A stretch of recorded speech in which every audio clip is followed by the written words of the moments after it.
ఈ రేవంత్ రెడ్డి గారిని ఏదోటి అనాలి. ఆయనను రోజు ఏదో ముఖ్యమంత్రి రేవంత్ రెడ్డిని ఏదోటి అనాలి ఆయన ఒక లైన్ తీసుకున్నట్టున్నాడు.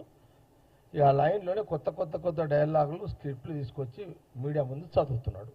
ఇంత మించి హరీష్ రావు గురించి పెద్ద కౌంటర్, అది పెద్ద పసలేని కౌంటర్. అదంతే.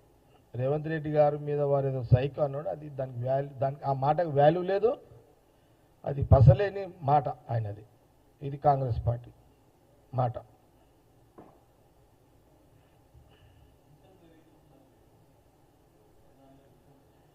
హింసలకు తాత మీరు, హింసలకు కేర్ ఆఫ్ అడ్రస్ కేసీఆర్ ఇల్లు.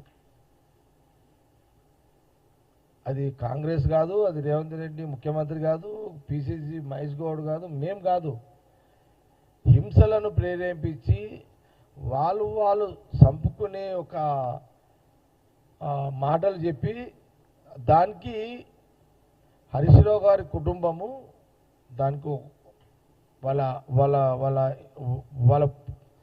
వాళ్ళు ఆ రకంగానే రాజకీయంగా జీవిస్తున్నారు. రెచ్చగొట్టి అవతలోడు ఆత్మహత్య చేసుకుని మాటలు మాట్లాడి రెచ్చగొట్టే స్వభావం హరీష్ రావు యొక్క కుటుంబం. ఎక్కడన్నా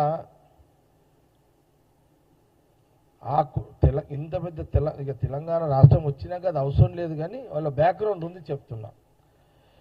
కాంగ్రెస్ గవర్నమెంట్ ఉమ్మడి రాష్ట్రంలో ఆ రోజు అందరము కాంగ్రెస్ వాళ్ళు కానీ ఇంకా ఎనీ పార్టీ కానీ, అప్పుడు రేవంత్ రెడ్డి కూడా ఉన్నాడు ఫీల్డ్లో. మరి ఎక్కడన్నా